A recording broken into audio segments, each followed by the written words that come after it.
नमस्कार, आगाज टाइम्स देख रहे हैं आप। मैं हूं आपके साथ पलक शर्मा। वक्त हो गया है मॉर्निंग आगाज का, तो आइए रुक करते हैं इन प्रमुख खबरों की ओर, जहां पहली खबर लखनऊ से है। 1090 चौराहे पर कमर्शियल कॉम्प्लेक्स गोमती नगर विस्तार में बनेगी ग्रुप हाउसिंग और साथ ही एलडीए इस बार के ई ऑक्शन में लगाएगा शहर के सबसे प्राइम लोकेशन के भूखंड। आपको बता दें, डालीबाग में बटलर पैलेस रोड पर ग्रुप हाउसिंग के 2 भूखंड भी ऑक्शन में लगाए जाएंगे। 1090 चौराहे पर कमर्शियल कॉम्प्लेक्स, हॉस्पिटल और गोमती नगर विस्तार में ग्रुप हाउसिंग बनेगी। एलडीए इस बार अपनी व्यावसायिक संपत्तियों के ई ऑक्शन में शहर के सबसे प्राइम लोकेशन के भूखंड लगाने जा रहा है, जहां लोगों को सर्वोत्तम रोड कनेक्टिविटी के साथ ही काफी बड़ा ग्रीन एरिया मिलेगा। एलडीए उपाध्यक्ष प्रथमेश कुमार ने बताया कि गोमती नगर विस्तार के सेक्टर 7 में पुलिस मुख्यालय के पीछे 43.051 एकड़ भूमि पर ग्रुप हाउसिंग के 11 भूखंड व एक व्यावसायिक भूखंड नियोजित किया गया है। हाल ही में हुई एलडीए की बोर्ड बैठक में योजना का लेआउट पास किया गया है, जिसमें भूमि का 15% क्षेत्र ग्रीन एरिया के लिए सुरक्षित किया गया है।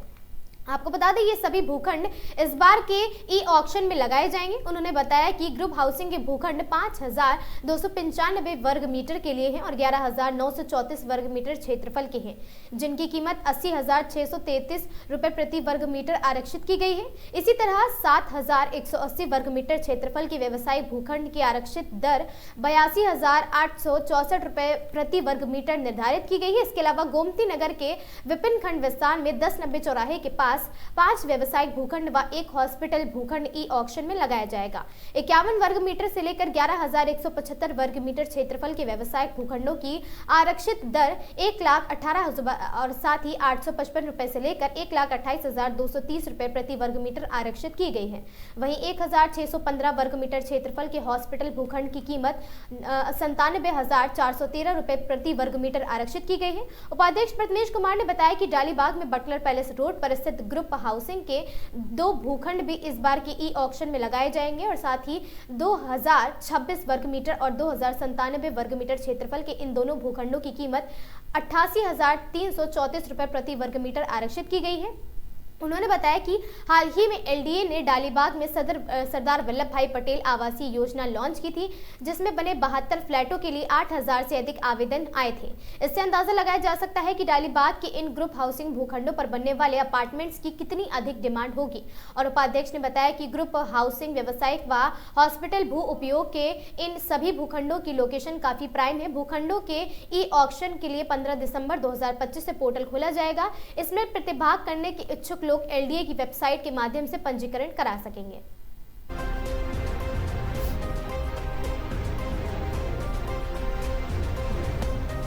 काकोरी माल व दुबग्गा में गरजा बुलडोजर, 100 बीघा क्षेत्रफल में 111 अवैध प्लाटिंग ध्वस्त। आपको बता दें, गोसाईगंज में मानचित्र स्वीकृत कराए बिना किए जा रहे 2 अवैध निर्माण सील।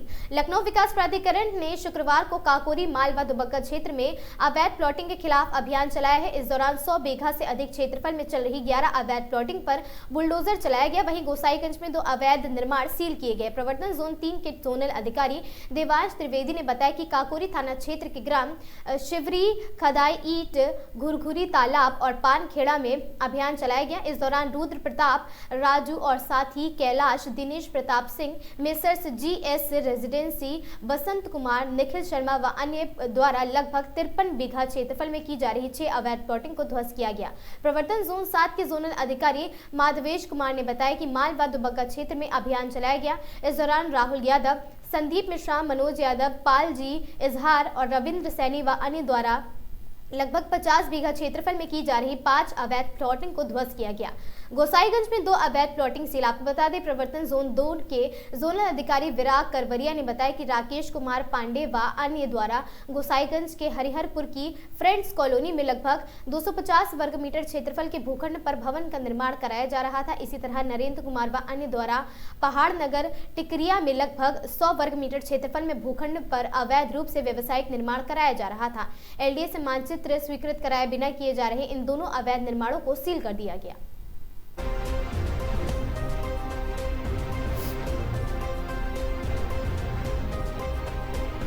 चनकेरी के महाराजपुर थाना क्षेत्र रूमा स्थित केआईटी कॉलेज में प्रदर्शन जारी है। Kanpur institute of technology KIT Ruma में आज लगातार दूसरे दिन भी भारी बवाल, छात्र छात्राओं का गुस्सा फूटा। कॉलेज प्रशासन के खिलाफ जबरदस्त प्रदर्शन जारी है। सेंटर बाहर भेजे जाने को लेकर छात्रों में जबरदस्त आक्रोश, भारी संख्या में जुटे छात्र छात्रा कैंपस में नारेबाजी तेज। कल कॉलेज प्रबंधन ने छात्राओं को समझाने की करी थी कोशिश, लेकिन विरोध थम नहीं रहा था। छात्रों का गंभीर आरोप है, परीक्षा में कुछ ही दिन बचे हैं, परीक्षा के लिए सेंटर बाहर ले जाने की जानकारी पहले ही नहीं दी गई थी। छात्रों के साथ केआईटी प्रशासन ने धोखा किया है। महाराजपुर थाना क्षेत्र रूमा स्थित केआईटी कॉलेज में प्रदर्शन जारी है। छात्र बहाली मोर्चा में भी मैदान पर उतरा और साथ ही कानपुर के छात्र नेता अभिजीत रॉय अपने सहयोगियों के साथ पहुंचे। छात्रों के समर्थन में खड़े और केआईटी प्रशासन के खिलाफ तीखा विरोध दर्ज कराया है। कैंपस में माहौल गर्म है, छात्रों का प्रदर्शन और तेज, प्रशासन की मुश्किलें बढ़ी हैं।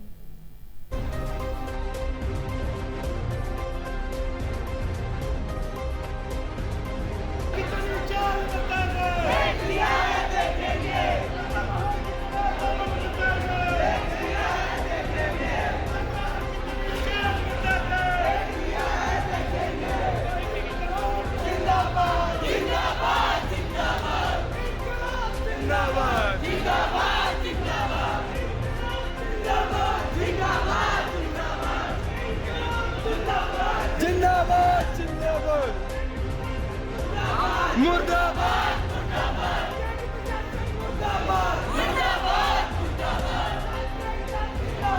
जिंदाबाद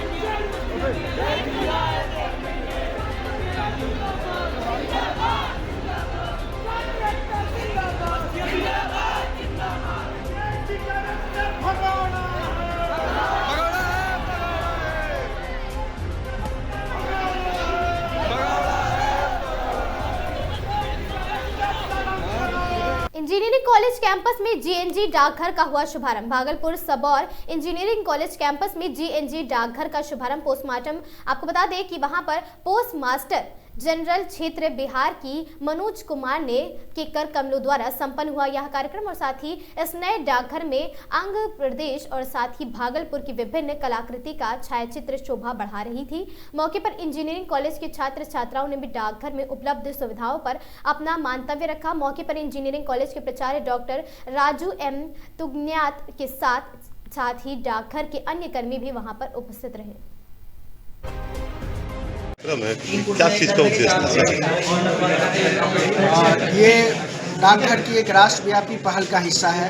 हम लोग जेएनजी पोस्ट ऑफिस खोल रहे हैं और आप जान रहे हैं कि जो जेएनजी लोग हैं वो इंटरनेट और डिजिटल दुनिया में पले बढ़े हैं। वो लोग ज़्यादा तेज़ तर्रार हैं, वो लोग तकनीकी प्रेमी हैं, वो लोग दुनियादारी के बारे में ज़्यादा अवेयर हैं, ज़्यादा जागरूक हैं। तो युवाओं की दुनिया में जगह बनाने के लिए ये जेएनजी पोस्ट ऑफिस की शुरुआत की गई है कि युवाओं की दुनिया का हिस्सा हम बने, उनकी ज़रूरतों के मुताबिक टेक्नोलॉजी प्रौद्योगिकी समर्थित सेवा प्रदाता पोस्ट ऑफिस यानी टेक्नोलॉजी ड्रिवन जो है डिजिटल पोस्ट ऑफिस का यहाँ पर सुविधा लोगों को उपलब्ध हो सके। और हमारा पोस्ट ऑफिस आप जानते हैं कि उसी मुहिम के तहत ये जेएनजी पोस्ट ऑफिस का शुरुआत किया गया है। बिहार में, ये पूर्वी बिहार में क्षेत्र में ये पहला शुरुआत हुआ है और इसके लिए हमारे आदरणीय प्रिंसिपल साहब ने जो है इन्होंने इस जगह और डाकघर को उपलब्ध कराया है, तो इसके लिए मैं इनका भी निर्देश। तो इनमें स्टूडेंट सबको क्या सुविधाएं प्राप्त होंगी? इनमें स्टूडेंट सबको डिजिटल सारे पोस्ट ऑफिस का जो जितनी सेवाएं हैं सबका डिजिटलीकरण हो चुका है। आप आधार अपडेट करा सकते हैं, आधार बनवा सकते हैं।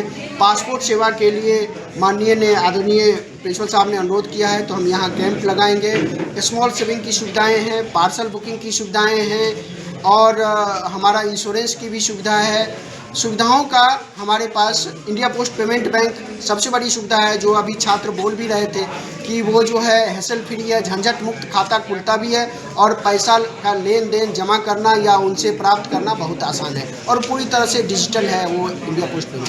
सर अपना परिचय दें।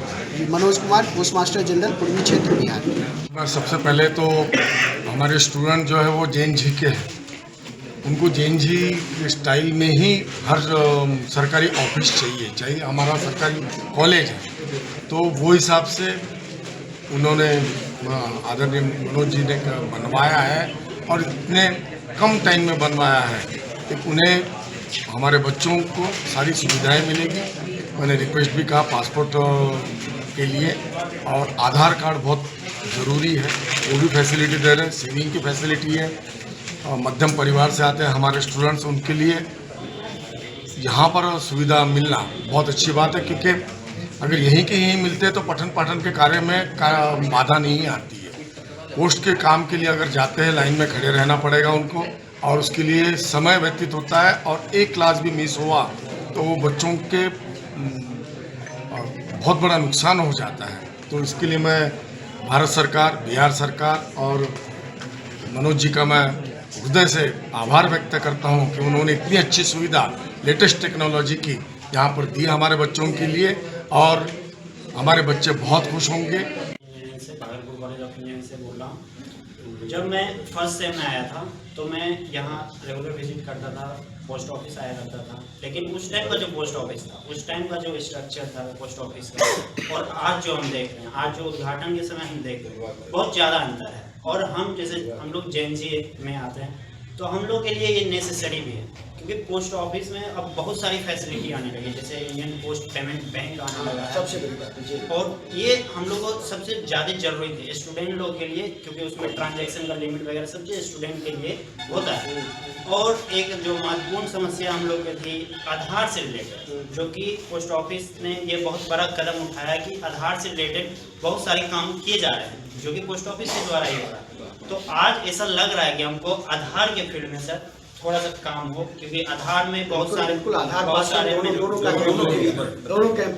में किसी का किसी भी स्टूडेंट का जैसे डेट ऑफ बर्थ चेंज करवाना, उसमें जो दिक्कत है, तो उस सब से रिलेटेड जो पोस्ट ऑफिस में होगा। और आज तो जेएनजी और इसमें जो स्मॉल सेविंग का स्कीम है, खासकर गर्ल्स लोग के लिए तो बहुत ही अच्छा, ये हम कहेंगे बहुत ही अच्छा चीज़ है। और हम लोग के लिए भी, बॉयज़ लोग के लिए भी स्मॉल सेविंग कर सकते हैं कि पोस्ट ऑफिस, और इसका जो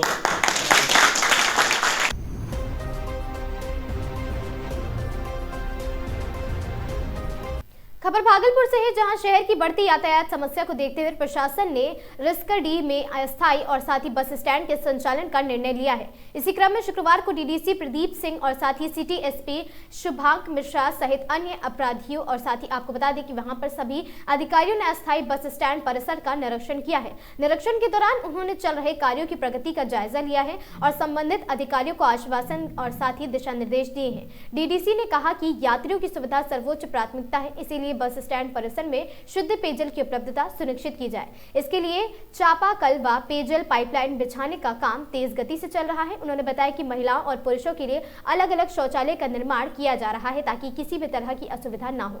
इसके अलावा यात्रियों को बैठने के लिए पर्याप्त संख्या में सिटिंग बेंच लगाने की प्रक्रिया भी शुरू कर दी गई है। बसों के सुचारू प्रवेश और निकासी के लिए ग्राउंड में एंट्री और एग्जिट पॉइंट के साथ ही स्पीड ब्रिज तैयार किया जा रहा है, जिससे वाहनों की आवाजाही निर्बाध रहे और साथ ही भीड़ भाड़ की समस्या ना हो। आगे कहा कि ग्राउंड की सफाई का काम पूरा कर लिया गया है, जहां जहां गड्ढे थे उन्हें समतल कर दिया गया है ताकि बसों के संचालन में किसी तरह की बाधा ना आए और साथ ही बसों की आवाजाही को सुचारू और सुरक्षित बनाने के लिए रूट मैप भी तैयार किया जा रहा है। डीडीसी ने बताया कि अस्थायी बस स्टैंड में भी सभी मूलभूत सुविधाओं का विकास प्राथमिक चरण में किया जा रहा है, बाकी अन्य व्यवस्थाएं भी जल्द उपलब्ध कराई जाएंगी। उन्होंने कहा कि कार्य काफी तेजी से चल रहा है और बहुत जल्द रिस्करडी और बस स्टैंड को पूर्ण रूप से चालू कर दिया जाएगा। निरीक्षण के दौरान अधिकारियों ने संबंधित इंजीनियरों को समयबद्ध तरीके से कार्य पूरा करने के दिशा निर्देश दिए और साथ ही सिटी एसपी ने बस स्टैंड परिसर में सुरक्षा व्यवस्था को मजबूत करने के लिए बात कही है। उन्होंने कहा कि बस स्टैंड शुरू होने के बाद यातायात व्यवस्था में बड़ा सुधार दिखाई देगा।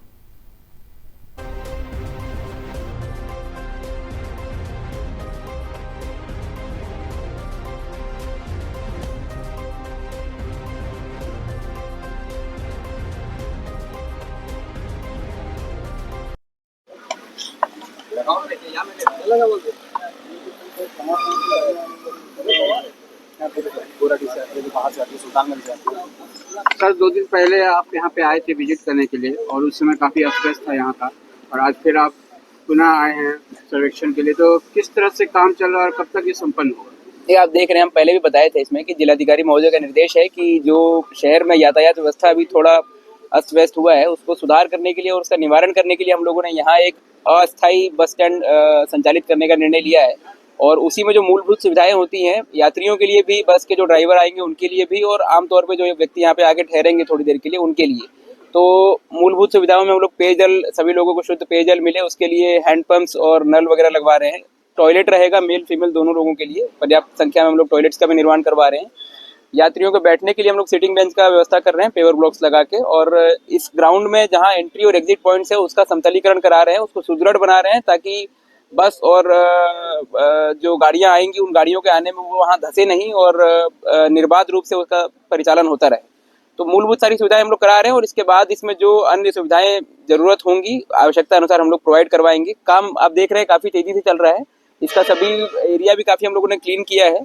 कुछ गाड़ियां जो अवैध रूप से संचालन होने के कारण पकड़ाती हैं वो गाड़ियां यहाँ खड़ी हैं, उसको भी हम लोग व्यवस्थित ढंग से यहाँ से शिफ्ट कर रहे हैं और बसों का हम लोग संचालन अच्छे से यहाँ सुनिश्चित कराएंगे। आने वाले समय में बारिश का मौसम में देखा गया कि काफी रोड से नीचे है, तो उसके लिए क्या नहीं, जैसा हमने आपको बताया कि अभी अस्थायी रूप से हम लोग यहाँ शिफ्ट कर रहे हैं ताकि शहर के बाहर से जो गाड़ियां आए वो शहर में ना जाए और यहीं से यात्रियों का परिचालन हो, इसके लिए हम लोग सुनिश्चित कर रहे हैं। बारिश के सीजन के पहले हम लोग प्रयास कर रहे हैं कि इसमें कोई स्कीम लेके हम लोग इसको अस्थायी की जगह स्थायी रूप से बस स्टैंड बनाएं, क्योंकि एक हमारा भागलपुर का बस टर्मिनल स्वीकृत भी हुआ है, नगर विकास विभाग जो बनाएगा उसमें थोड़ा समय लगेगा, उसी के समय को हम लोग प्रतिपूर्ति करने के लिए अभी। खबर भागलपुर से है, जहां भागलपुर जिला परिषद में आज बड़ा प्रशासनिक बदलाव हुआ है। जिला परिषद उपाध्यक्ष प्रवण कुमार ने शुक्रवार को अध्यक्ष का पदभार ग्रहण कर लिया है और साथ ही यह पद उस समय रिक्त हो गया था जब पूर्व जिला परिषद अध्यक्ष मिथुन कुमार नाथगर और साथ ही विधानसभा क्षेत्र से विधायक चुने जाने के बाद अपने पद से इस्तीफा दे दिए थे। और साथ ही अध्यक्ष पद खाली रहने के बाद उपाध्यक्ष प्रणव कुमार ने बीते दिनों भागलपुर जिलाधिकारी डॉक्टर नवल किशोर चौधरी से मुलाकात कर एक पत्र सौंपा, जिसमें उन्होंने उपाध्यक्ष होने के नाते अध्यक्ष का पद संभालने का अनुरोध किया था। जिलाधिकारी ने उनका प्रस्ताव पंचायती राज विभाग को भेज दिया था। इसके बाद पंचायती राज विभाग के उप सचिव गोविंद चौधरी ने भागलपुर डीएम को पत्र भेजकर यह निर्देश दिया कि जब तक जिला परिषद अध्यक्ष का औपचारिक गठन नहीं होता तब तक उपाध्यक्ष प्रणव कुमार को ही जिला परिषद अध्यक्ष का कार्यभार संभालेंगे और सभी वित्तीय कार्य भी उन्हीं को सौंपे जाएंगे। और साथ ही निर्देश मिलने के बाद जिला परिषद उपाध्यक्ष प्रणव कुमार ने औपचारिक रूप से जिला परिषद अध्यक्ष का पदभार ग्रहण कर लिया, जिसके साथ परिषद के प्रशासनिक और साथ ही वित्तीय दोनों प्रकार के कार्यों की जिम्मेदारी अब उनके हाथों में आ गई है।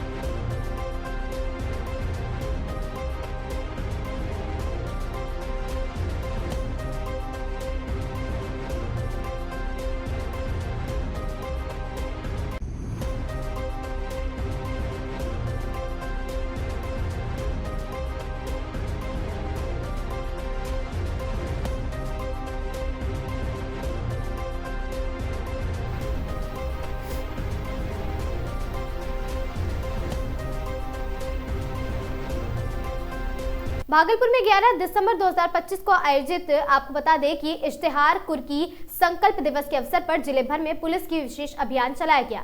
जिले की सभी थाना क्षेत्रों में एक साथ की गई इस कार्रवाई का मकसद नामजद सत्यापित अभियुक्तों पर शिकंजा कसना था जो लंबे समय से फरार चल रहे थे या न्यायालय से जारी आदेशों का पालन नहीं कर रहे थे। सिटी एसपी शुभांक मिश्रा ने बताया कि इस अभियान के तहत पुलिस टीमों ने फरार अभियुक्तों के खिलाफ इश्तेहार एवं कुर्की की कानूनी प्रक्रिया को तेजी से लागू किया है और अभियान में इन अनुमंडल पुलिस पदाधिकारी और साथ ही थाना अध्यक्षों ने स्वयं नेतृत्व करते हुए घर घर जाकर नोटिस चस्पा किया और आवश्यक कार्रवाई पूरी की है। आपको बता दें, उन्होंने जानकारी दी है इस विशेष अभियान में कुल 320 वारंट और 75 इश्तेहार और 30 कुर्की की विविधता पूरी प्रक्रिया की गई है और पुलिस अधिकारियों की टीम सुबह से देर शाम तक विभिन्न थानों में सक्रिय रही और फरार अभियुक्तों की खोज में लगातार छापेमारी करती रही है। एक कुर्की इश्तेहार संकल्प दिवस के रूप में मनाया गया, जिसमें हम लोगों ने टोटल 320 वारंट, 75 इश्तेहार और 30 कुर्की का निष्पादन किया है।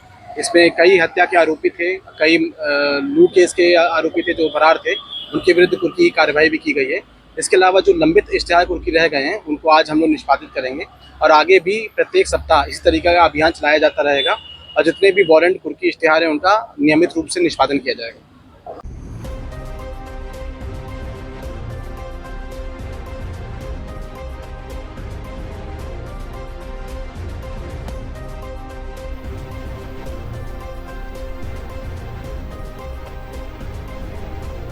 भागलपुर सुल्तानगंज के अजगैवीनाथ धाम में स्थानीय विधायक प्रोफेसर ललित नारायण मंडल का dream project Ganga river front एवं कमरगंज में गंगा का पानी लिफ्टिंग पर बडुआ जलाशय स्टोर करते हुए आसपास के हजारों किसानों की सिंचाई के लिए आज शुक्रवार को बिहार सरकार के जल संसाधन विभाग के प्रधान सचिव संतोष कुमार मल ने दोनों प्रोजेक्ट का निरीक्षण कर जायजा लिया है। इस और साथ ही इस दौरान विभाग के अधिकारी एवं स्थानीय विधायक प्रोफेसर ललित नारायण मंडल ने प्रधान सचिव संतोष कुमार मल को कार्य हो रही समस्या के बारे में अवगत कराने की सारी समस्या को दूर करते हुए श्रावणी मेले में पूर्व गंगा रिवर फ्रंट को कार्य पूर्ण करने के निर्देश दिए हैं। इस दौरान सचिव संतोष कुमार मल ने मीडिया से बातचीत करते हुए कहा कि गंगा रिवर फ्रंट श्रावणी मेला में पूर्व सारी तैयारियां पूर्ण कर ली जाएंगी। साथ ही कहा कि कमरगंज पंचायत में गंगा का पानी लिफ्टिंग करते हुए बडुआ नदी में स्टोरेज कर आसपास के हजारों किसानों को आपको बता दें सिंचाई के लिए पानी उपलब्ध किया जाएगा और जो कि आज स्थल निरीक्षण करते हुए युद्ध स्तर से कार्य कराने का निर्देश विभाग के अधिकारियों को दिया गया है। इस दौरान एसडीओ विकास कुमार और साथ ही डीएसपी नवनीत कुमार, थाना अध्यक्ष मृत्युंजय कुमार, वीडीओ संजीव कुमार, सीओ रवि कुमार सहित इत्यादि दर्जनों विभाग के अधिकारी एवं पुलिस बल एवं महिला पुलिस बल वहां पर मौजूद रही।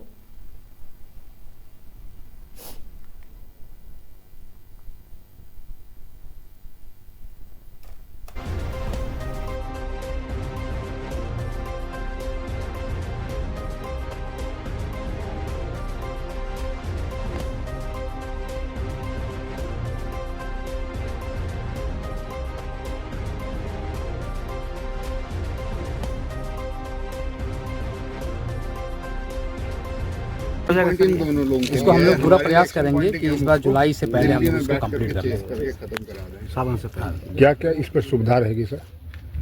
इस पे जो है पूरा आपके घाट बन जाएगा। उसके अलावा इस पर ट्रैकिंग जो है आपको आने जाने के लिए कांवरिया पथ बन जाएगा। उसके बाद से यहाँ डेकोरेशन वगैरह यहाँ वो करने में वो क्या कहते हैं चेंजिंग रूम है, बाथरूम है, ये सारी चीज़ें फैसिलिटीज़ रहेंगी। एक अच्छा मतलब डेकोरेशन हो जाएगा यहाँ पे ताकि लोग यहाँ आएँ और अपना बाबा का दर्शन के साथ साथ जो है यहाँ वो इस चीज़ का भी मज़ा लें। सर परिचय दे दें। देखिए अभी मैंने सुल्तानगंज सीढ़ी घाट में जो ये निर्माणाधीन सीढ़ी घाट है और इसके पीछे जो विभिन्न और व्यवस्थाएं श्रद्धालुओं के लिए और पर्यटकों के लिए बननी हैं उनका भी निरीक्षण कर रहा था और इसमें जो काम को कैसे गति दी जाए उसके ऊपर हम लोग चर्चा कर रहे थे। जो हम लोग अब इसमें लक्ष्य ये बनाए हैं कि हम इसे इस साल जून में जो आगामी जून 26 है उस तक पूरा कर दें ताकि जब श्रावणी का समय आएगा तो फिर इसकी एक अलग छटा सबको निकल के सामने दिखाई पड़ सके। काफ़ी काम बचा हुआ है अभी, तो कम से कम 6 इस स्ट्रेच में कॉन्ट्रैक्टर महोदय तो कह रहे हैं कि वो 4 स्ट्रेचेस में 250-250 मीटर के काम लगाएंगे। मेरा उनसे यही अनुरोध है कि वो उसको कम से कम 6 स्ट्रेच में अलग अलग जगह पर पूरी प्लांट, मशीनरी, लेबर और मटेरियल लगाएं ताकि अगले जो 6.5 महीने बचे हुए हैं आपसे उसमें इस कार्य को पूरा कराया जा सके। अभी वर्किंग सीज़न है, जब बाढ़ आ जाती है, जब बारिश हो जाती है, तब आप जानते हैं कि इस तरह के काम नहीं पूरे हो सकते। तो यही हम लोगों का फोकस है और इसीलिए आए हैं। इसके अलावा अभी हम जो आपने सुना होगा एक महती परियोजना है प्रगति यात्रा में जिसकी घोषणा हुई है बदुआ जलाशय तथा खड़गपुर जलाशय में गंगा जी का जो बाढ़ का जल है उसको ले जाने का, ताकि फिर वहाँ हजार हेक्टेयर में जनता को सिंचाई मिल सके, किसानों को लाभ मिल सके और उनकी कृषि और ज़्यादा लाभकारी हो सके। चूँकि बदुआ जलाशय और खड़गपुर जलाशय तो बने बहुत पहले थे, 50 वर्ष पूर्व बने थे, परंतु अब जो मौसम में परिवर्तन हुआ है तो झारखंड क्षेत्र में जो उनका कैचमेंट है नदियों का उसमें उतना पानी नहीं बरसता है और इस कारण से दोनों ही जलाशय अधूरे भर पाते हैं, पूरा फुल रिजर्वॉयर लेवल तक नहीं पहुंच पाते हैं। तो अभी थोड़ी देर पहले मैंने बडुआ जलाशय के पास जो हमारी इस परियोजना का डिटेंशन टैंक बन रहा है उसका निरीक्षण किया था, और अब देखने जा रहा हूँ जो यहाँ गंगा जी का जल सुल्तानगंज में से थोड़ा 4 किलोमीटर आगे यहाँ इनटेक वेल है उसको देखने जा रहा हूँ। कमरगंज जी। और उस समय की जल संसाधन मंत्री संजय झा जी द्वारा हमको ये एक तरह से उपहार में दिया गया है गंगा रिवर फ्रंट, और सब योजना आपने सुना, इसमें मुख्य रूप से था कि गंगा को सदा के लिए उत्तर वाहिनी बनाना, जो जाह्नवी ऋषि का देन है। हम उस इतिहास में लौटने के क्रम में इसको ऐसा मतलब सर से लिए, और यहाँ पर हमारा जो बाबा अजगैबीनाथ मंदिर है वो सदा गंगा की धार से घिरा हुआ रहेगा, फिर पौराणिक स्थल जैसा ये जगह हो जाएगा और इसका बहुत महत्व बढ़ेगा, और इसके लिए सराहे हैं, इसके लिए बहुत उनको धन्यवाद। और दूसरी योजना जो है वह भी हमारा ड्रीम प्रोजेक्ट है, उसका है गंगा जल को लिफ्ट कर बड़ुआ डैम में जल को संचित करना। हाँ, खड़गपुर से अलग कैनल जाएगा, वो खड़गपुर झील में जाएगा, और मेन है कि बड़ुआ डैम में जाना। हाँ, 1800 करोड़ की योजना है, और समय पर किसान को 5 विधानसभा में सुल्तानगंज, तारापुर, अमरपुर, बांका और बेलहर 5 विधानसभा किसानों को समय पर गंगा जल सिंचाई के लिए मिलेगा।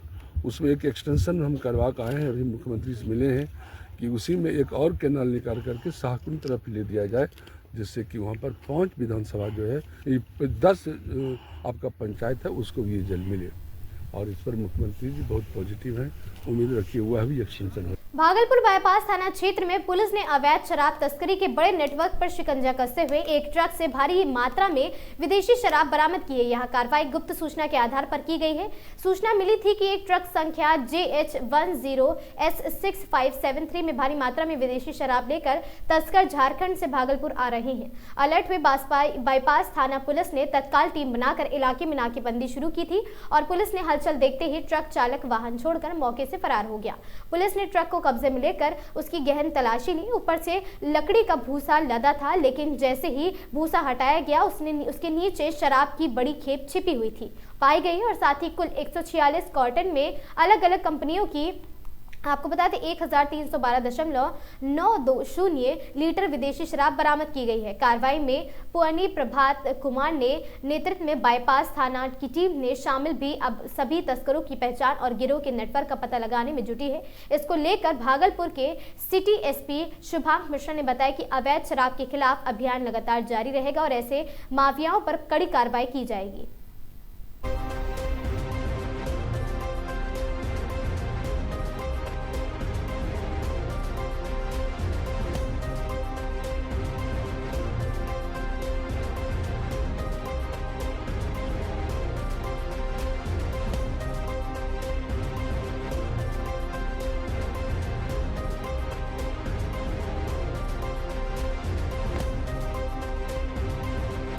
है कि झारखंड से एक गाड़ी आ रही है जिसमें कि कई कार्टन शराब लदी हुई है। तो उसी सूचना के अंतर्गत हम लोगों ने सिविल में भी और अपनी गाड़ी भी वहां पर लगाई, और जब गाड़ी का नंबर आइडेंटिफाई हो गया तो हम लोगों ने उसको तुरंत रोकते हुए, इंटरसेप्ट करते हुए गाड़ी को पकड़ा है। इस गाड़ी में टोटल 146 कार्टून शराब बरामद हुई है, जो टोटल 1313 लीटर के बराबर पाई गई है। इस छापामारी टीम में हमारे जो लोग भी थे उन सभी लोगों को पुरस्कृत किया जाएगा। आगे भी हम लोग मद्य निषेध के विरुद्ध लगातार कार्रवाई करते रहेंगे। मद्य निषेध के अलावा जो मादक पदार्थ हैं, जो भी शहरी क्षेत्रों में सेवन हो रहा है, इन सब के विरुद्ध भी हम लोगों ने 2 दिनों की एज ड्राइव चलाई थी, उसमें भी अच्छी रिकवरी हुई है। हम लोग लगातार आगे भी इसमें लगातार कार्रवाई करते रहेंगे। गिरफ्तारी सर इसमें कुछ हुई है क्या? गिरफ्तारी देखिए, एनएच का फायदा उठा के अंधेरा था, वो व्यक्ति वहाँ से फरार हो गया है, लेकिन नाम निकल कर आ रहा है हम लोग का तकनीकी सूचना के आधार पर। उस व्यक्ति की हम लोग बहुत जल्दी गिरफ्तारी सुनिश्चित करेंगे। एक गिरोह था सर कि ऐसे खुदरा विक्रेता वगैरह जो है? नहीं, इस गिरोह के संबंध में अभी सूचना प्राप्त नहीं हुई है, लेकिन लिंकअप मिले हुए हैं कि हम लोग को सूचना पहले भी मिली थी। झारखंड से गाड़ी यहाँ पर आती है और आगे भी डिस्ट्रीब्यूट करती है, ऊपर नॉर्थ में जाके नौगछिया पुल को क्रॉस करते हुए। इससे पीछे अनुसंधान हुआ था, कुछ लोगों की गिरफ्तारी भी की गई थी, लेकिन इसमें किसी इस तरह की गिरोह की अभी तक बात सामने नहीं आ रही है, जो लगातार अभी भी एक्टिव है। आगे भी जिसमें हम लोग को सूचना मिलेगी तो हम लोग आगे लगातार कार्रवाई करते रहेंगे। भागलपुर सुल्तानगंज जिला प्रशासन के निर्देश पर एस ड्राइव के तहत आपको बता दें डीएसपी नवनीत कुमार के नेतृत्व में विभिन्न विकासखंडों और साथ ही कांडों में फरार चल रहे अभियुक्तों के घर में ढोल बजाते हुए इश्तेहार चिपकाया गया। इस दौरान डीएसपी नवनीत कुमार ने मीडिया को बताया कि विभिन्न कांडों में फरार चल रहे अभियुक्तों के घरों में इश्तेहार चिपकाया गया, जिसमें सुल्तानगंज थाना क्षेत्र के कासिमपुर गाँव के रहने वालों में मोहम्मद इसराफा और साथ ही मोहम्मद साहिद के घरों में इश्तेहार चिपकाया गया है। 307 धारा के तहत फरार चल रहे अभियुक्त दोनों भाई हैं। और साथ ही बात कही, इस मौके पर सुल्तानगंज थाना अध्यक्ष मृत्युंजय कुमार, एसआई जनार्दन सिंह सहित इत्यादि पुलिस बल व महिला पुलिस बल भी शामिल थे। उसको हम लोग निष्पादन कर रहे हैं और क्या कहते हैं, इसी दरमियान आज सुल्तानगंज थाना में कासिमपुर के अंतर्गत एक अभियुक्त के घर में हम लोग ने इस समय इश्तेहार का तामीला करा रहे हैं। कहाँ का किया? अभी यहाँ पे 2 अभियुक्त हैं, दोनों का घर सेम है, इसीलिए यहाँ पर इनका तामीला करवाया गया है। एक ही घर पर दोनों का घर एक ही। ये 307 का मामला है, यहाँ पे पुराना मामला है। 307 में लोग अभियुक्त हैं और भी धाराएँ हैं इसमें उसी के।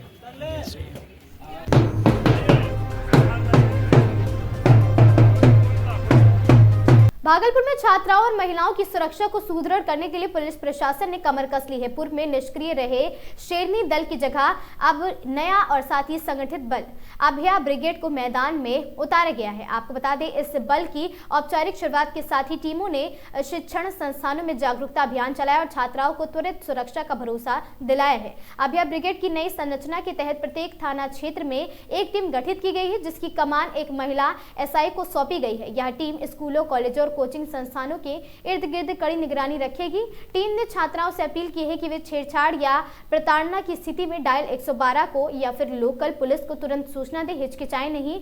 पुलिस का आश्वासन है कि शिकायत मिलते ही मौके पर त्वरित कार्रवाई की जाएगी। छात्राओं से मिले फीडबैक के आधार पर कई हॉटस्पॉट चिन्हित किए गए हैं और साथ ही जहां अब विशेष गश्त और निगरानी रखी जाएगी। सिटी एसपी शुभांक मिश्रा ने बताया कि अभया ब्रिगेड का मुख्य उद्देश्य महिलाओं में सुरक्षा की भावना पैदा करना है। सभी टीमों को आवेदन, शिकायत और साथ ही गश्त तीनों स्तरों पर सक्रिय कर दिया गया है। उन्होंने यह भी जोड़ा कि जल्द ही टीम को स्कूटी उपलब्ध कराने की योजना है और साथ ही जिससे वे घटनास्थल पर और तेजी से पहुंच सके।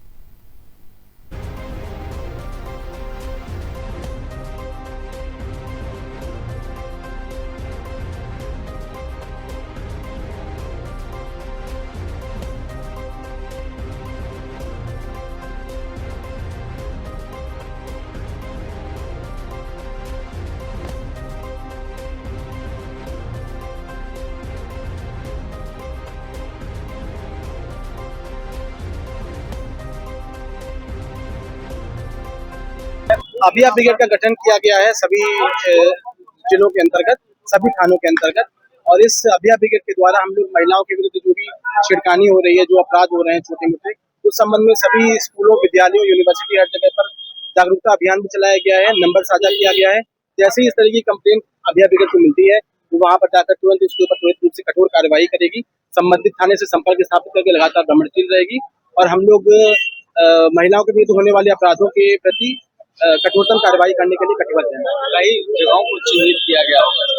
हाँ, हमारे भागलपुर टाउन एरिया में जो भी कोचिंग संस्थान जहाँ पर चलते हैं, जहाँ पर महिला कॉलेज है, जैसे SM कॉलेज है, हमारी यूनिवर्सिटी थाना क्षेत्र के अंतर्गत यूनिवर्सिटी है, शाम को हमारे सबरंग मॉल हो गया और जहाँ पर भी बाजार करने के लिए महिलाएं जाती हैं। कुछ निर्जन स्थान है जहाँ पर शाम के समय लाइट नहीं लगी हुई है या फिर जहाँ पर इस प्रकार की पहले भी सूचना मिली है अपराध से संबंधित, उन जगहों पर स्पेशली क्षेत्रीय थाने से संपर्क स्थापित करते हुए अभया ब्रिगेड वहाँ पर एक्टिव रहेगी। सुरक्षित हो गई, काफी ज्यादा सुरक्षित हो गई हैं लड़कियाँ। अभी बहुत कंफर्टेबल होके घूमेंगी, तो बहुत अनकंफर्टेबल हो जाती थी लड़के लोग को देखने की वजह से, इसी वजह से। अभी तो बहुत कंफर्टेबल हो जाएंगी, तो बहुत अच्छा किया है सरकार ने। छींटाकसी का जो दौर है, छेड़खानी का दौर है, वो कहीं न कहीं अब लगाम लगेगा। लगाम लगेगा, बहुत ज्यादा कम हो जाएगा। पहले तो बहुत ज्यादा हो रहा था, अभी तो कुछ कम हो जाएगा। बहुत ज्यादा कम हो जाना चाहिए इसके बाद। इसको लेकर सरकार के इस कार्य की सराहना किस तरह से करेंगे आप? तो क्या ही बोल सकते हैं, बहुत अच्छा उन्होंने किया है मेरे हिसाब से। थैंक यू बोलना चाहेंगे उनको कि लड़कियों के लिए इतना सोचा उन्होंने। क्या नाम है? अंजलि कुमारी। इससे बहुत ज़्यादा सुरक्षित हुई है महिलाएं और अच्छा फ्रीडम से सब घूम सकती हैं और सोशल मीडिया यूज कर सकती हैं। इससे फोटो सब जो अब एडिट करके पोस्ट किया जाता है उससे बच सकती है लड़की। ओवरऑल कहीं ना कहीं अभया ब्रिगेड लड़कियों के लिए वरदान है, महिलाओं के लिए बिहार में जिस तरह से गठन किया गया है। हाँ, ये तो वरदान है लड़कियों के लिए, सुरक्षा का एक बहुत अच्छा वो किए हैं व्यवस्था।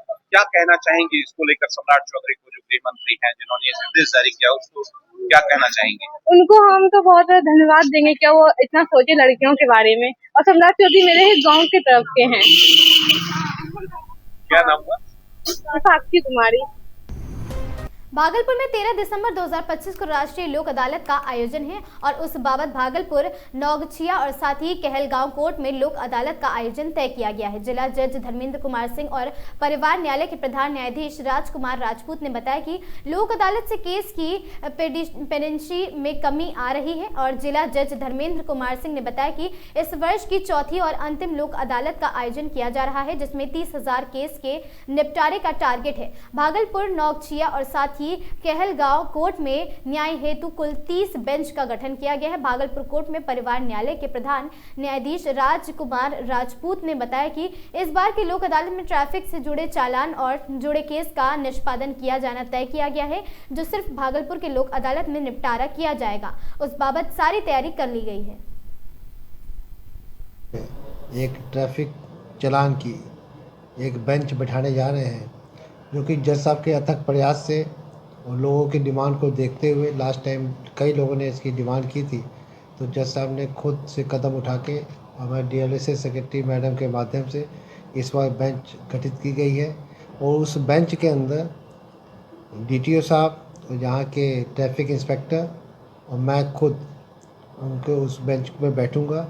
और हम लोग उस बेंच में अभी चूँकि पहली बार है, प्रथम बार है, इसलिए इसमें ज़्यादातर मामले ऐसे देखे जाएंगे जिसमें कि कुछ भी कंपाउंडिंग की जा सकती है। लेकिन मुख्यतः इस बार जो है वो फ़ाइन अमाउंट जमा करने के लिए इस तरह से पहल की जा रही है। और आगे चूँकि अभी बिहार सरकार की तरफ से कोई स्पष्ट दिशा निर्देश नहीं है, इसलिए इसको प्रथम बार कोशिश की जा रही है कि ज़्यादा से ज़्यादा चालान निपटाए जा सके।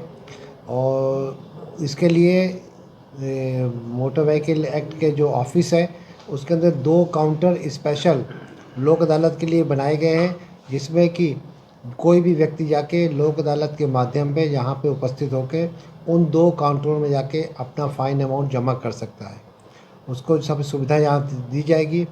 जिसके अंदर 1 से 2 या 3 चालान एक ही दिन में हो गए हैं, उनको भी देखते हुए कि उनके गरिमा को देखते हुए हमारे ट्रैफिक इंस्पेक्टर साहब उसी समय निर्णय लेंगे कि अगर कुछ ख़त्म करने लायक होंगे चालान तो उसी समय ख़त्म किए जाएंगे। और जिसकी की अनुमति जो कि डीटीओ साहब देते हैं, और डीटीओ साहब भी चूँकि साथ बैठे होंगे, और कोशिश की जाएगी कि उसी समय ऑन द स्पॉट उसकी भी अनुमति दे दी जाए कि जो चालान ख़त्म हो सकते हैं वो ख़त्म करके उसी दिन पैसा जमा करके। और इसमें ये भी सुविधा रहेगी, अगर कोई पैसा अगले दिन फ़ाइन अमाउंट जमा करना चाहता है तो उसको 1 दिन की मोहलत भी दी जाएगी कि वो जाके मोटर व्हीकल ऑफिस के अंदर जाके जो काउंटर 2 स्पेशल लोक अदालत के बने होंगे वहाँ पे जाके पैसा जमा कर सके। ये नौगछिया कहलगांव दोनों जो होगा, ये नौगछिया ये अभी प्रथम बार है, चूँकि इसलिए केवल भागलपुर मुख्यालय में ही ये सुविधा दी जा रही है। और जिसको कि ऑनलाइन माध्यम से भी पैसे जमा करने होंगे फ़ाइन अमाउंट के, तो उसके लिए भी हमारे यहाँ से उनको सुविधा दी जाएगी। हमारे यहाँ के क्लर्क बैठेंगे ऑनलाइन माध्यम के द्वारा, उनके पेटीएम से या नेट बैंकिंग के माध्यम से जो भी पैसा जमा हो सकता होगा उसको पैसा जमा करवा के उनको रसीद उपलब्ध करवाई जाएगी। सर, लोक अदालत होना है 13 तारीख को, उसकी तैयारी क्या मैसेज और किस तरह की प्लान है? आगामी 13 दिसंबर को यानी कि एक दिन के बाद में परसों दिन इस वर्ष की चौथी और अंतिम लोक अदालत का आयोजन किया जाना है। इस बार भागलपुर न्याय मंडल में हम लोगों ने कुल 23,000 केसेस का निपटारा करने हैं तो उसको आइडेंटिफाई किया। इस 23,000 केसेस में से करीब 17,000 केसेस ऐसे हैं जो कि प्री लिटिगेशन से संबंधित मामले हैं। प्री लिटिगेशन को मैं थोड़ा सा यहाँ उसके संबंध में बताना चाहूँगा कि ये वैसे मामले हैं जो कि bank, mining, weight and measures, labour इत्यादि से संबंधित मामला, इसको हम लोग प्री लिटिगेशंस के मामले के श्रेणी में रखते हैं। तो ऐसे मामले करीब 17,000 मामले हम लोगों ने चिन्हित किए हैं। इन मामलों में जो प्री सिटिंग्स हुई है, उस प्री सिटिंग्स में लगभग अब तक जो हमारे पास जो डेटा अभी उपलब्ध है, उसमें करीब 520 केसेस ऑलरेडी डिस्पोज्ड ऑफ हो चुके हैं और अनुमान है कि इस लोक अदालत में लगभग हम लोग 3,000 केसेस प्री लिटिगेशन स्टेज के केसेस को डिस्पोजल कर सकेंगे। ठीक उसी तरह से पोस्ट लिटिगेशन से संबंधित मामले जो हैं, उसमें लगभग हम लोगों ने 6,000 केसेस आइडेंटिफाई किए। उन 6,000 केसेस में जो प्री सिटिंग्स हुई, उसमें लगभग अब तक 315 मामलों का अब तक निपटारा किया जा चुका है और अनुमान है कि इस लोक अदालत में हम लोग लगभग 1500 केसेस जो है लगभग उसमें निपटारा करेंगे। आपको ये भी बताना चाहूँगा कि इस लोक अदालत के आयोजन के लिए हम लोगों ने भागलपुर न्याय मंडल में लगभग 20 बेंचेस का गठन किया है। इसके अलावा लगभग 6 बेंचेज नवगछिया में और 4 कहलगांव में हम लोगों ने वहाँ इस्टेब्लिश किया है। बाकी तैयारियाँ हम लोग भरपूर रखे हुए हैं। हम लोग चाहते हैं कि आप लोग भी ज़्यादा से ज़्यादा संख्या में लोक अदालत में भाग लें, अपने लंबित मामलों का निपटारा करवाएं। मैं इस न्यायमंडल का प्रधान जिला एवं सत्र न्यायाधीश होने के नाते मैं आपको ये विश्वास दिलाता हूं कि आपको हमारे जुडिशियल ऑफिसर्स के माध्यम से और स्टाफ्स के माध्यम से भरपूर सहयोग रहेगा। आपको किसी तरह की कोई परेशानी नहीं होगी। आप आइए, आपका स्वागत है। इस बार कुछ नया करने वाले हैं सर, ट्रैफिक जी? इस बार एक्चुअली पिछले बार जब हम लोग लोक अदालत का आयोजन यहाँ कर रहे थे न्यायमंडल में, तो बहुत सारे लिटिगेंट्स हम लोगों के पास उन लोगों ने अप्रोच किया कि ट्रैफिक चालान से रिलेटेड मामले का भी निपटारा किया जाना चाहिए लोक अदालत में। लेकिन चूंकि उस वक्त हमें अपने पटना उच्च न्यायालय के माध्यम से किसी प्रकार का कोई दिशा निर्देश प्राप्त नहीं था, इसलिए हम लोग पिछले बार तो उसमें कोई निपटारा नहीं कर सके। लेकिन इस बार माननीय उच्च न्यायालय के दिशा निर्देश के आलोक में हम लोगों ने इस बार एक ट्रैफिक चालान से रिलेटेड बेंच का गठन किया है और उसमें ट्रैफिक चालान से रिलेटेड जो भी मामले हैं, मैं चाहूँगा कि आप लोग आइए उस लोक अदालत के दिन। हमारे प्रधान जिला एवं सत्र न्यायाधीश परिवार न्यायालय जो है हमारे साथ में बैठे हुए हैं, वो इस संबंध में आपको और विशेष रूप से इस पर प्रकाश डाल सकेंगे। मैं उनसे निवेदन करता हूँ कि वो इस संबंध में जो विशेष बातें हैं वो बताएं। जैसा कि हमारे प्रधान जिला एवं सत्र न्यायाधीश ने आपको भागलपुर तिलका मांझी भागलपुर विश्वविद्यालय में गलत जाति सर्टिफिकेट के नाम पर अतिथि व्याख्याता पद पर चयनित होने का मामला सामने आया है। डॉक्टर राजीव कुमार शाह ने बताया कि मामले में लिखित शिकायत उन्होंने राजभवन, मुख्यमंत्री, उच्च शिक्षा विभाग और TMBU के कुलपति और साथ ही विश्वविद्यालय के रजिस्ट्रार को दी है। डॉक्टर राजीव कुमार शाह ने अपने आवेदन में लिखा है कि समाजशास्त्र विषय में एक महिला अभ्यर्थी को गलत तरह से चयनित किया गया है। उनका आरोप है कि महिला का चयन जनरल कोटी में होने वाला था, लेकिन उसने फर्जी क्रीमी लेयर सर्टिफिकेट का उपयोग कर तथ्य छिपाने का काम किया है।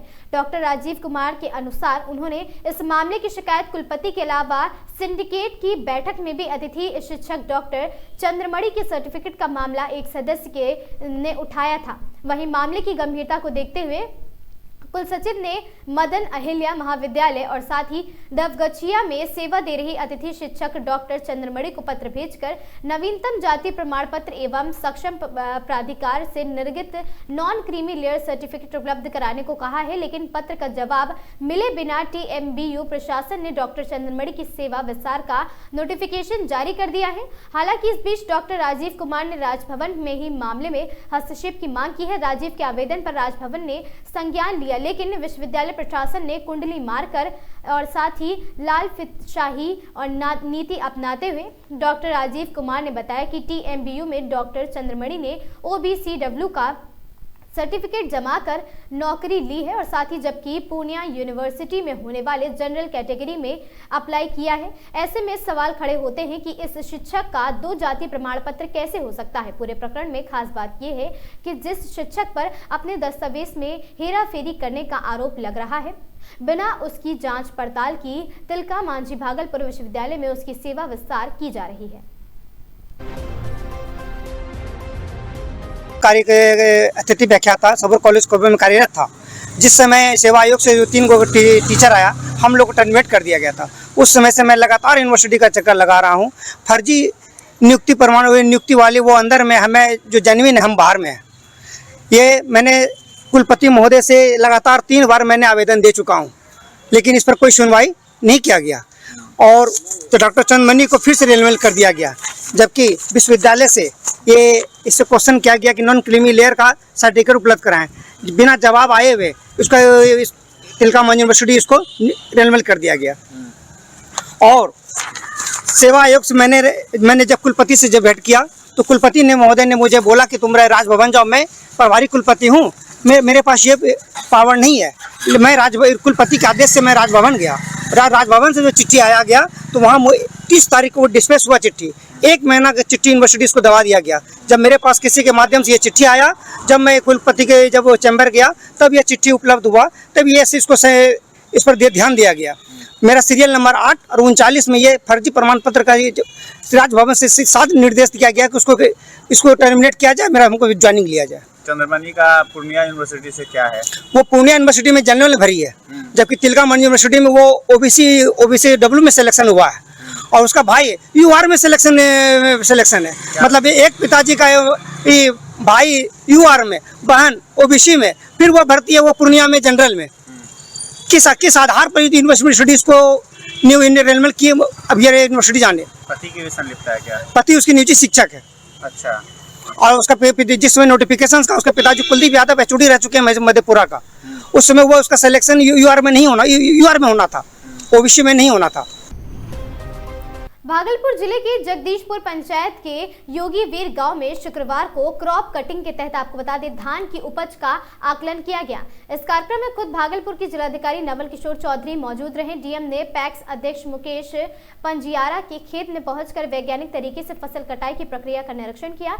निरीक्षण के दौरान जिलाधिकारी ने किसानों से उनकी समस्याओं, कृषि से जुड़े चुनौतियों और सरकारी योजना के लाभान्वित होने की स्थिति पर विस्तार से बातचीत की। उन्होंने कहा कि क्रॉप कटिंग का मकसद सटीक कृषि आंकड़े तैयार करना है, जिससे किसानों को मुआवजा, फसल बीमा और अन्य सरकारी सहायता सही तरीके से मिल सके। कार्यक्रम में जगदीशपुर प्रखंड विकास पदाधिकारी अमित कुमार, अंचल पदाधिकारी और कृषि विभाग के किसान सलाहकार भी उपस्थित रहे। अधिकारियों ने संयुक्त रूप से किसानों को उपज निर्धारण की प्रक्रिया और इसके महत्व के बारे में जानकारी दी है। किसानों ने प्रशासनिक स्तर पर किए जा रहे इस प्रयास की सराहना की और कहा कि इस तरह के वैज्ञानिक मूल्यांकन से वास्तविक उपज का सही आकलन होगा और लाभ सीधे किसानों तक पहुंचेगा। अभी जगदीशपुर प्रखंड के योगी विहार गांव में धान कटने का प्रयोग हुआ है, जहां की हम लोग को देखना होता है कि किस एक्चुअली धान का क्या प्रोडक्टिविटी है और उसी उत्पादकता के आधार पे हम लोग बहुत सारे पैरामीटर्स डिसाइड करते हैं कि किसानों को क्या चाहिए और किसान और बेहतर खेती से कैसे कर सकते हैं। इसके लिए हम अपने अधिकारियों को भी ट्रेन करते हैं।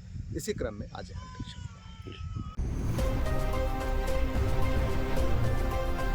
मॉर्निंग आगाज की इन खबरों में आज के लिए बस इतना ही। ऐसी खबरों से लगातार जुड़े रहने के लिए बने रहें हमारे साथ और देखते रहें आगाज टाइम्स।